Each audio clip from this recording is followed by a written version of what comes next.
Teman aja ya, kita sama-sama satu komunitas. Nama saya Hari Wahyudi. Saya sehari-harinya sebagai pejabat fungsional profesional di pemerintah Provinsi Jawa Timur.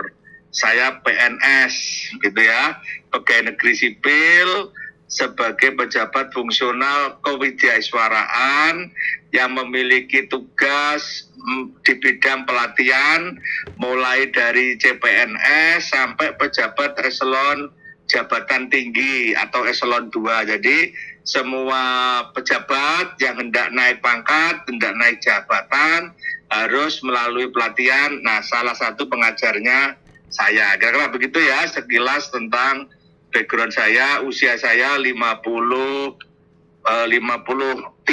mau 54 tahun sebagai PNS. Nah, kesaksian saya yang terkait dengan topik ini pertanyaannya mendasar yaitu tentang kanker. Nah, lebih spesifik itu tentang kanker prostat. Nah, saya tahunya kena kanker prostat itu adalah setelah operasi yang pertama. Nah, sebelum operasi, saya tidak menyadari kalau saya itu kena kanker ya. Ketika mau pipis, mau kencing itu agak berat, nggak bisa lancar. Saya kasih minum, ya tetap terus ke dokter yang praktek di sekitar rumah, perumahan, dikasih obat, mending sakit lagi, mending sakit lagi. Nah, proses itu nggak saya sadari. Ya, nggak saya sadari ketika kemudian pas ada COVID 2019 itu sakitnya sudah nggak tertahankan lagi. Langsung ke rumah sakit di Surabaya, oleh rumah sakit ahli urologi, kemudian harus opname. Nah, setelah opname itu ada beberapa hari, kemudian harus dioperasi. Nah, ketika operasi itu tidak menjelaskan bagaimana operasinya dan seterusnya.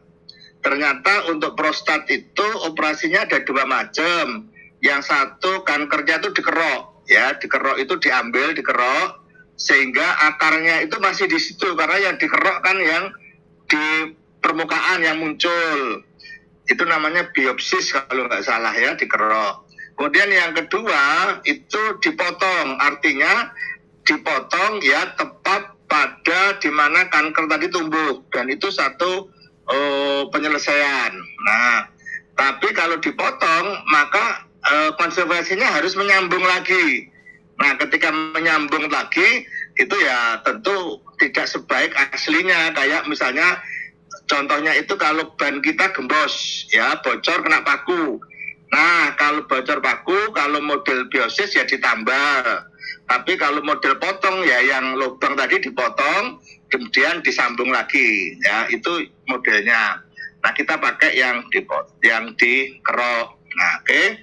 Kemudian dikasih obat, kemudian setelah merasa enakan nggak kontrol ya, kemudian masuk ke rumah sakit lagi, di USG, diperiksa dan seterusnya, ternyata sudah membesar lagi dan harus dikerok lagi. Nah, itu operasi yang kedua. Nah, ibu teman-teman, bapak-bapak dan saudara semua, operasi itu jauh lebih mahal ya daripada preventif. Itu yang garis tengahnya. Jadi beli hemohim atau beli multivitamin semahal apapun menurut kita itu masih jauh lebih murah kalau kita operasi. Ya, operasi itu ratusan juta, 2 kali bisa ya lumayan kan begitu kan. Nah, kemudian setelah operasi kedua, kemudian baru diberitahu kenapa kok cepat muncul, karena ternyata masuk kategori skala 8, 9, 10 dan itu termasuk yang kategori ganas sehingga cepat tumbuh gitulah ya. Nah, dari situ harus kontrol terus untuk mendeteksi yang pertumbuhan tadi itu dengan PA. Ya, jadi untuk mendeteksi kankernya pada batas apa itu dengan PA. Pada saat operasi saya, PA-nya itu di atas 100. Normalnya berapa? Normalnya itu di bawah 4, gitu ya, di bawah 4. Jadi sudah berpuluh-puluh kali lipat. Nah, di atas 100 itu berapa? Nggak disebutkan, pokoknya di atas 100 ya. Nah, kemudian setelah dioperasi itu 100. Nah, kemudian ketika pulang ke rumah, berat badan saya itu turun hampir 20 kilo itu ya, kena kanker gitu ya, 20 kilo sehingga kurus kering kayak kembang itu layu begitulah ya. Ketika biasa kalau di perumahan atau ada orang yang operasi, orang yang sakit itu kan pasti beritanya kemana-mana, dengar tetangga, dengar ini kan begitu kan, mengucapkan semangat dan seterusnya. Nah, salah satu tetangga saya itu Bu Endang, kalau di komunitas ini namanya Bu Yulia mungkin ya. Nah, itu dengar kalau saya sakit, kemudian berpapasan dengan istri saya, kemudian dikasih hemohim tadi ya. Itu setelah operasi saya yang kedua pada bulan 5 Mei 2021. Berarti sejak Mei 2021 sampai sampai Maret 2022, hampir 1 tahun saya tidak pernah berhenti minum hemohim. Pernah saya mengurangi, merasa sudah normal ya, mengurangi jatah ya, yang semula satu hari itu 6 saset, 3 saya minum pagi sama itu saya kurangi supaya agak ngirit.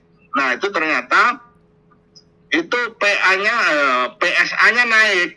Nah, PSA-nya naik, kemudian saya minum lagi, normal lagi. Kemudian saya coba lagi ya, selang 6 bulan saya coba, saya kurangi lagi. Kemudian PSA-nya naik lagi. Wah, kalau begitu saya enggak mengurangi dosis lah supaya tetap. Itu datanya ada di Bu Susan semua. PA saya yang di bawah 4, 2, berapa saya kurangi jadi 3, sekian. Wah, itu naik. Nah, artinya saya dengan spekulasi dan uji coba mengurangi dosis sekaligus untuk menguji betul nggak ada efeknya ini, dan ternyata lewat PSA yang naik turun tadi yang 2 kali saya coba tadi ternyata membuktikan itu, dan kemudian saya tidak berani mengurangi dosis hemohim tadi gitu ya. Nah, kemudian berikutnya apa yang saya saksikan dengan atomi hemohim ini, yang pertama saya ya biasalah ya, kalau diberi kan lumayan ya, mahal ya, itu pasti itu kan kayak jamu-jamu biasa kan begitu kan. Kemudian dengan pengalaman ini meyakinkan bahwa ini memang betul bermanfaat, bukan asal ngomong, asal ngecap, karena sudah pakai sebulan 5 sampai sekarang sekitar hampir 1 tahun gitu ya, hampir 1 tahun. Nah, kemudian sampai kapan kira-kira bisa berhenti? Nah, kalau melihat penjelasan tadi, karena ini kaitannya sama daya tahan tubuh, jangan sampai berkurang ya, harus seterusnya ya. Bagaimanapun kesehatan itu penting, sehingga hal-hal yang sifatnya konsumtif tidak prioritas ya, anggarannya, keuangannya dialihkan untuk ini. Itu bagian dari pengelolaan keuangan supaya kita mau ikhlas, mau tulus dengan kesehatan kita. Kira-kira itu ya. Kemudian pertanyaan berikutnya barangkali begini ya, kok sampai bisa 2 kali? Ya karena yang operasi pertama selama 1 tahun itu belum tahu tentang produk ini. Misalnya kalau sudah kenalannya sudah lama, barangkali operasinya nggak sampai 2 kali, karena pentingnya ilmu-ilmu kayak begini ya, ilmu-ilmu kayak begini, ada yang nge-share, ada yang memberitahu, mengingatkan, itu menjadi penting. Komunitas pergaulan ini untuk bisa saling menguatkan dan saling memberitahu ada produk-produk yang lain. Nah, kemudian yang kedua, nah karena sudah 2 kali tumbuh, 2 kali operasi, tentu ada efeknya, yaitu metafase, menyebar kan, karena sel itu kan tumbuhnya nggak di sumbernya saja, akarnya bisa kemana-mana kan. Nah, metafasenya kemana? Ceknya itu kita sedang berproses, tapi ada satu produk hemohim yang bisa mengantisipasi itu. Nah, ini kelihatan ya, namanya apa ini? Ya, kalsium untuk tulang. Ini juga saya konsumsi ya, tapi ini harganya sekitar 400-an, 300 berapa ini ya, ya sehari 3 kali ini untuk tulang. Jadi secara rutin itu ini untuk menjaga penyebaran supaya tulang. Karena apa? Kalau prostat itu serangan akarnya pasti ke tulang, dan yang paling dekat itu adalah tulang belakang. Nah, lantaran itu untuk memperkuat tulang saya pakai yang ini ya, apa ini namanya, ini bahasa Korea sih, apa jeneng ini ya, ini lah nggak tahu ini namanya apa ya, bahasanya ini nggak tahu ya. Ya pakai ya kalsium ya, ini sehari 3 kali saya minum ini. Kemudian ini ya Bu Susan, karena saya juga pakai produk satunya itu yang khusus prostat, apa namanya, yang kayak blueberry itu loh warnanya. Supamit. Apa itu namanya? Ya, ya, tomato atau apa begitulah. Kan ada ya produk yang. Ya, itu. Alfameto, betul ya, bagus ya. Supalmento. Ya, betul. Nah, ya, Salmento. Nah, itu apa ya? Itu memperlancar kencing. Saking lancarnya itu bolak-balik kencingnya wis hentikan aja begitulah. Memang katanya itu untuk memperlancar kencing lah. Lah wis lancar ya minum itu, tambah lancar aja, tambah bolak-balik ke kamar mandi. Pernah ngompol juga gara-gara minum itu, karena saking lancarnya akhirnya tak hentikan begitulah. Itu apa ya, saking pengen sehatnya apa yang ditawarkan di produk Atomi saya beli. Intinya begitulah. Jadi ya harus berusaha begitu ya. Itu yang produk saya pakai yang untuk itu, yang kesaksian ini. Istri saya juga punya kesaksian yang sudah saya sampaikan hari Sabtu kemarin, yaitu khusus produk tentang mata. Mungkin ada yang mau ditanyakan supaya saya tidak mengira-ngira kira-kira apa yang dibutuhkan informasinya. Sekitar 1 bulan yang lalu ya, saya itu kena COVID, tapi nggak merasa gitulah. Kadang kalau orang COVID itu kan ada ya, orang mengatakan mungkin tanpa gejala, padahal saya komorbidnya banyak ya.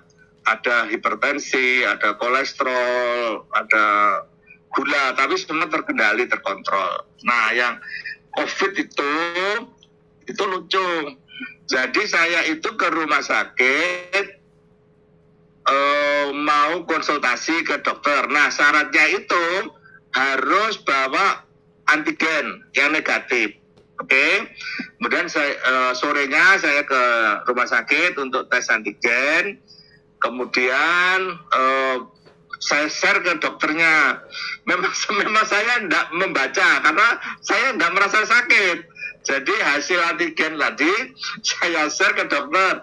Dokter, ini hasil antigen saya dari rumah sakit ini, sebagai syarat besok saya bisa konsultasi ketemu dengan dokter. Oke.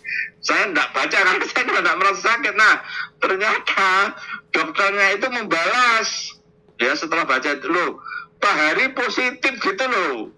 Ya, dokter saya salah baca sudah gitu. Jadi saya tahunya kena COVID itu diberitahu oleh dokter yang saya beri hasil antigen yang menurut saya enggak apa-apa, memang enggak sakit. Jadi saya, loh, tapi saya enggak merasa apa-apa, enggak merasa sakit. Iya, ya mungkin karena daya tahannya sudah kuat, ya virusnya ya untuk tanda saja, ya enggak apa-apa begitu ya. Akhirnya dokter, meskipun saya merasa enggak sakit, karena dokternya merasa itu ya ditunda gitu ya, ditunda. Kemudian 2 hari berikutnya sudah enggak positif tapi negatif, itulah ya. Memang apa ya, ya begitulah prosedur kesehatannya. Kalau kemana-mana harus menunjukkan yang negatif sebagai syarat itu. Sampai saya apa rumah sakitnya yang salah atau apa, sehingga saya pakai rumah sakit yang lain, enggak mau ke situ lagi, begitulah. Dan akhirnya gitu. Nah, tapi ya itu tadi ya, bisa juga dimaknai, diartikan Hemohim bisa meningkatkan daya tahan tubuh. Saya kanker 2 kali operasi, ada komorbid. Kemudian dengan rajin minum hemohim sudah hampir 1 tahun, tidak pernah putus. Kalau keluar kota ya pasti saya bawa, gitu ya. Kalau kemana-mana pasti saya bawa karena itu bagian dari menjaga daya tahan tubuh sampai kena COVID aja nggak berasa, begitulah. Ya kira-kira begitu ya. Apalagi ya Bu Susan, Pak Agus, dan teman-teman yang mau ditanyakan, apakah dari awal ini dari Siani ya, Siani saya jawab ya, apakah dari awal konsumsi hemohim? Ya, saya konsumsi hemohim sejak bulan 5 2021. Kemudian apakah sampel meto, ya betul ada totonya tadi yang untuk prostat tadi ya. Ya itu saya minum tapi saya hentikan. Karena ngocor terus minum itu balik kencang-kencing gitu. Akhirnya ya sudah, masih saya minum beberapa biji, akhirnya saya hentikan. Sekarang rutin 2 ini tadi ya untuk tulang tadi, sama satunya yang hemohim ini. Ya ini teman setia kemana-mana. Ya itu yang saya jawab. Ya, ini ada yang mau tanya tes PSA itu apa? Nah, tes PSA itu sebagai indikator adanya, kalau bahasanya sini kan inflamasi ya, inflamasi keradangan di prostat. Nah, inflamasi keradangan tadi sumbernya bisa macam-macam, tapi kalau laki-laki biasanya itu karena kanker tadi ya, karena biasanya pasti itu, apalagi kemudian kalau tumbuh dan seterusnya. Jadi PSA adalah tes indikator untuk mengetahui tingkat keradangan gangguan dari prostat yang notabene kalau laki-laki disebabkan oleh kanker. Batas normal rujukannya adalah 4. Kalau di atas 4 itu pasti ada gangguan. Dan saya di atas 100 waktu operasi itu ya. Itu ya untuk menjawab tadi itu ya. Apa hubungan kalsium dengan kanker? Nah, kalsium tadi ya. Nah, kalsium tadi itu adalah untuk memperkuat tulang tadi. Kenapa tulang harus diperkuat? Karena kanker kalau sudah menyebar, itu menyebarnya yang paling dekat adalah menyebar tulang belakang. Itu sudah hukum absolut ya. Menyerangnya pada tulang belakang itu di dalamnya ada saraf, ada macam-macam. Itu ibarat komputer itu prosesornya ada di otak, jaringan internetnya itu ada di saraf. Nah, kalau jaringan internetnya, sarafnya gangguan, seluruh tubuh gangguan. Kasarannya begitulah kalau saya memahami. Jadi jaringan internet tubuh itu ya di tulang belakang, maka tulangnya itu kalau kena kanker itu pasti terserang juga. Nah, apa hubungannya? Ya itu tadi untuk memperkuat supaya tulangnya tadi kuat ya, kalsium tadi ya. Ya, pertanyaan dari, karena papa saya PSA-nya 1000 loh, tinggi sekali. Dan kalau sakit duduk, wah betul kan yang saya jelaskan. Ada yang bertanya dari Bu Juliani Lia ya, PSA-nya papanya 100 dan kalau sakit duduk tulang ekor, betul ya. Dan Pak ya betul ya. Nanti Bu ya, ini bukan nakut-nakuti ya, nanti efeknya itu pasti ada kebas di kaki. Kebas itu kayak kesemutan di daerah paha, itu karena yang berdekatan sarafnya dengan tulang.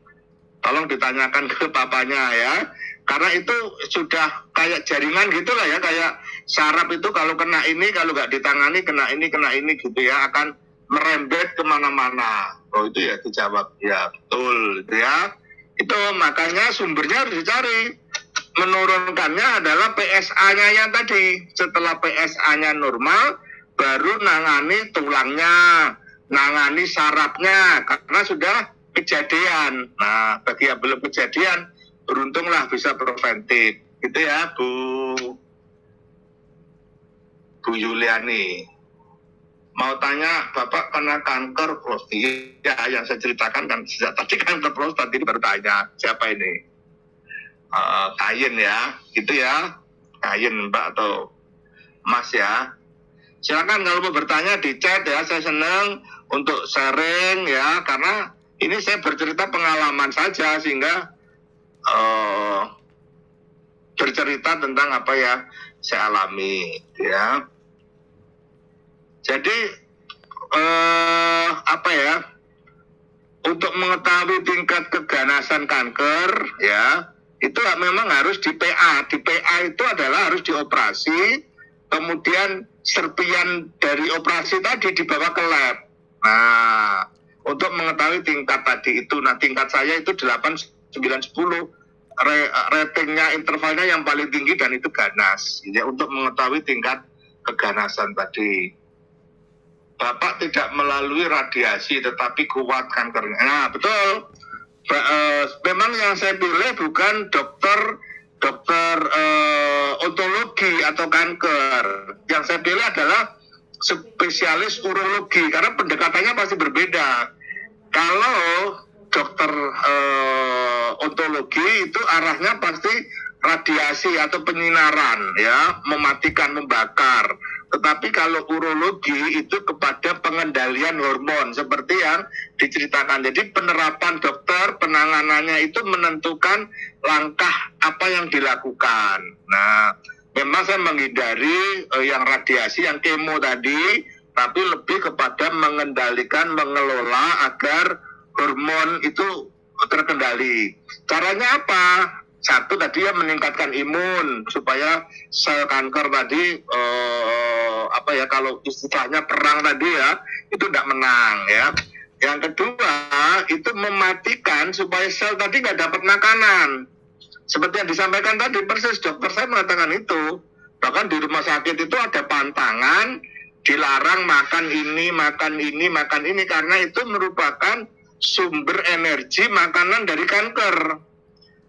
Jadi kayak benalu gitulah. Nah, kayak benalu di pohon itu ya, akarnya kan kemana-mana supaya benalu tadi itu ya nggak tumbuh ya, dicongkel atau dipotong tadi. Dan yang penting jangan dikasih makanan benalu tadi ya.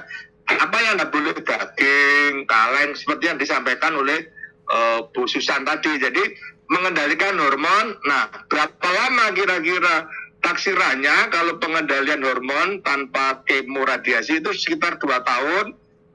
Sel itu akan mati karena nggak ada yang dimakan dan daya tahan tubuh kita kuat, gitulah ya. Akhirnya ya seperti COVID begitulah. Kalau kita semakin kuat, lama-lama ya menter sendiri dan mereka akan mati sendiri. Karena itu kan perperangan di dalam tubuh. Tapi yang penting sekali kita berikhtiar, berusaha, tapi kesehatan tubuh, apapun yang terjadi dari ujung rambut sampai ujung kaki itu kan kehendaknya Tuhan, dan kita harus berserah sesuai dengan spiritual kita masing-masing. Nah, ini ada kan 100 ini. 100 itu berapa? Nggak disebutkan. Labnya pokoknya di atas 100, bisa 1000, bisa berapa begitu ya. Nah, kemudian ini yang kedua, bisa dibesar. Ini jadi berapa? Ini masih 88 PSA-nya ya. Jadi kalau periksa gandengannya itu PSA dan testosteron. Testosteron itu jenis hormon juga yang harus dikendalikan gitu ya. Kemudian turun lagi ini menjadi 36 ya. Itu ada bulannya semua ya di lab itu. Ya, jadi 100, 80, 30, terus turun lagi. Nah, turun lagi jadi 3. Nah, ya, berarti katanya Bu Susan ini betul. Untuk yang pertama itu mungkin masih adaptasi, masih menyiapkan tentaranya, menyiapkan pasukannya, jalurnya kemana, kan begitu kan. Begitu sudah tahu peta jalannya langsung diserang. Dan langsung turun 3,38, sudah di bawah 4. Nah, itu ya. Kemudian turun lagi menjadi 2,98, turun lagi ya. Ini sudah saya urut share per bulan gitu ya. Ya, tadi kan terakhir 2 ya. Kemudian ada lagi berapa? Ini kayaknya naik lagi sedikit. Ya, coba dibesarkan. 3 kan. Nah, ini yang saya kurangi tadi. Saya kurangi dosisnya yang semula 2, sekian jadi 3,3. Yang tadi skalanya kan sudah turun, dosisnya saya kurangi. Ini lab dari Rumah Sakit Dr. Sutomo, rumah sakit yang tercanggih di Indonesia Timur ya. Labnya itu paling canggih ya, kelas A ya, rujukan nasional ya. Ada lagi yang mau ditanyakan di chat, masih ada enggak ya? Ada yang resen ini, silakan kalau mau tanya. Cin Moikim, ini resennya betul atau kepencet, silakan. Ya, malam Pak, tadi Bapak jelaskan sempat turun. Betul. Nah, kalau mau lihat bukti foto saya yang kurus itu ada di Instagram saya. Nanti bisa dicek di sana ya. Saya ketik di sini ya. IG saya. Jadi saya ngomong nggak mau membual. Kalau nggak ada buktinya, itu saya juga nggak mau karena saya pada dasarnya kan juga seorang pengajar, seorang dosen gitulah. Dosen itu boleh salah tapi nggak boleh bohong ngomongnya, gitu ya. Saya juga mengajar di beberapa kampus di Surabaya, membimbing disertasi, membimbing tesis, mengajar. Jadi saya berhati-hati betul menyampaikan itu. Kalau nggak ada data nggak mau. Ini IG saya ya, saya ketik di sini. Foto saya ada dengan dokter saya kecil ya. Pak Hari, mohon tanya, saya habis operasi prostat 2 minggu yang lalu. Masalah saya sekarang masih sering buang air kecil seperti dulu sebelum operasi. Yang kedua, buang air kecil saya berdarah. Baru mau saya kontrolkan ke dokter besok. Terima kasih, Yusuf.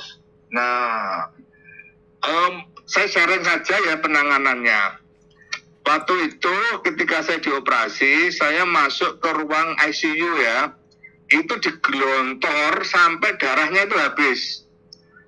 Saya tidak tahu penanganannya, itu yang saya alami saja ya.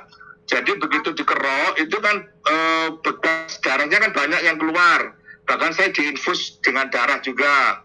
Kemudian itu ada proses penggelontoran sampai darahnya habis sama sekali. Ya, sampai bening, kemudian baru dimasukkan ke kamar perawatan. Nah, kemudian di kamar perawatan itu juga ditarget dikasih minum banyak-banyaknya. Tujuannya apa? Untuk menggelontor sisa-sisa yang barangkali masih ada, ya. Kan semua kan lewat kateter ya keluar itu. Nah, saya tidak tahu kenapa Pak Yusuf ini masih bisa keluar darah ya. Saya nggak mau berasumsi, tapi pengalaman saya pernah itu ada, itu yang operasi pertama. Ada sisa-sisa darah yang mengering, mengental begitu, itu nyumbat di mana begitu ya. Itu kemudian baru keluar beberapa hari setelah pulang. Nah, darahnya itu apakah darah bekas pada saat dikerok itu atau darah baru? Tentu itu perlu diagnosa dokter. Itu berdasarkan pengalaman saya, karena dokter bilang, oh ini darah kering kok, ini nggak apa-apa, ini sisa waktu operasi dulu baru gelontornya keluar sekarang gitu ya. Jadi jenis darahnya juga akan dilihat. Semangat ya Pak Yusuf ya, minum Hemohim Pak. Mungkin sudah ya. Ada lagi yang mau ditanyakan? Ya. Nah, kapan setelah sakit kembali berat badannya normal? Nah, itu beranjak ya naik. Jadi pada bulan 5 2021 setelah operasi kedua, berat badan saya itu 70 kayak sayu tuh loh, sampai tetangga itu pangkling gitu loh. Nah sekarang naik lagi. Jadi lihat ini kan kelihatan kira-kira berat badan saya berapa. Saya nggak mau ngomong malu. Ya jelas saya berat badan saya sudah naik ya sudah naik bertahap. Ini proses penurunan lagi tapi sehat, bukan nurun karena sakit gitu ya. Ini untuk menjawab yang Cin Mokim ya, yang resen tadi. Ada lagi yang mau bertanya di chat atau di, kalau bisa live nggak apa-apa, langsung. Ada lagi? Tadi sudah ya, radiasi sudah. Ini ya. Jocelyn ini ya, yang papanya 1000 tadi. Ada lagi?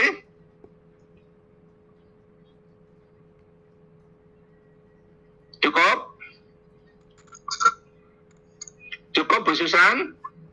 Mudah-mudahan testimoni saya bisa menguatkan. Sekali lagi ya, kita berikhtiar sesuai dengan firman Tuhan kan harus memakai segenap hati dan pikiran. Nah, pikiran kita itulah yang bermain. Ini masuk akal nggak hemohim ini? Nah, dari penjelasan tadi kan sudah melalui beberapa riset, masuk jurnal dan terusnya. Nah, pikiran kita main dan ini masuk akal. Bisa diterima tapi tetap berpasrah, bersandar kepada Tuhan yang pemberi nafas kita untuk selalu disehatkan. Kan begitu ya Pak Agus ya, senior kita ini ya Pak Agus ya. Makasih Pak Hari. Ya,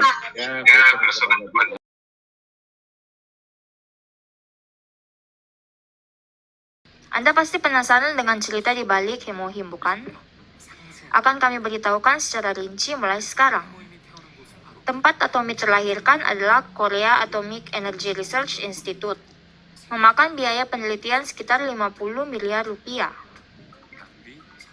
Peneliti dalam bidang bio berpartisipasi menemukan takaran sempurna dari campuran tumbuhan Angelica gica, Cnidium officinale, dan Japonica memakan waktu sekitar 8 tahun lamanya.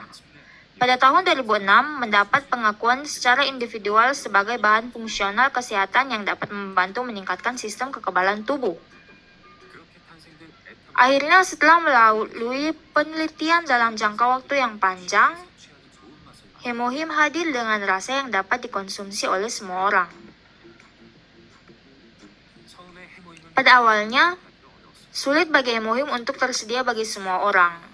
Pada saat itu, Atomi muncul dan mulai menjual 30 saset dengan harga sekitar 700 ribuan. Seiring dengan harga tetap, volume meningkat menjadi 48 saset, 54 saset, dan sekarang 60 saset. Dan harganya juga diturunkan menjadi 1/10 dari harga awal. Berkat itu, lebih banyak konsumen mencari hemohim Atomi. Dan sekarang dikenal luas sebagai hemohim Atomi. Hemohim yang dilahirkan seperti ini. Sejarah apa yang akan ditulis Atomi ke depannya? Untuk sistem kekebalan tubuh Anda, Atomi hemohim.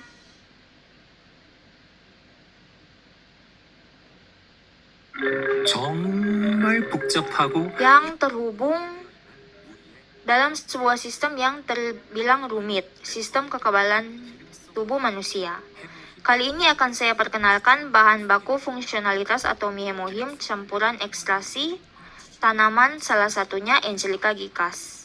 Hasil dari tes yang dilakukan pada ekstraksi campuran tanaman tersebut mengaktifkan sel NK, meningkatkan produksi sitokin, dan mengaktifkan sel-sel imunitas. Campuran ekstraksi tanaman ini diakui sebagai bahan fungsional kesehatan yang dapat membantu meningkatkan sistem imun tubuh. Mulai sekarang, kami akan memberi informasi terkait sistem imun tubuh. Mengapa fungsi sistem kekebalan tubuh itu penting? Sistem imun tubuh adalah sistem pertahanan alami yang dimiliki oleh tubuh kita.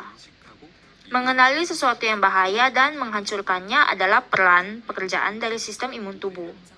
Bukan hanya menjaga keseimbangan tubuh, sistem kekebalan tubuh berperan penting dalam peningkatan kesehatan tubuh secara keseluruhan. Berikut, sel NK yang merupakan bagian dari sistem kekebalan bawaan tubuh kita bertugas untuk mengenali dan menghilangkan sel yang terinfeksi virus dan sel yang sedang berada di bawah stres. Aktivasi dari sel NK ini adalah standar penilaian tingkat kekebalan tubuh kita.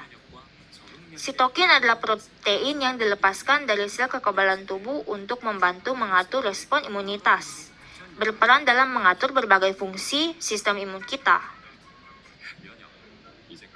Sadarkah Anda akan pentingnya sistem imun? Alami secara langsung hari ini juga. Untuk sistem kekebalan tubuh Anda, Atomi hemohim.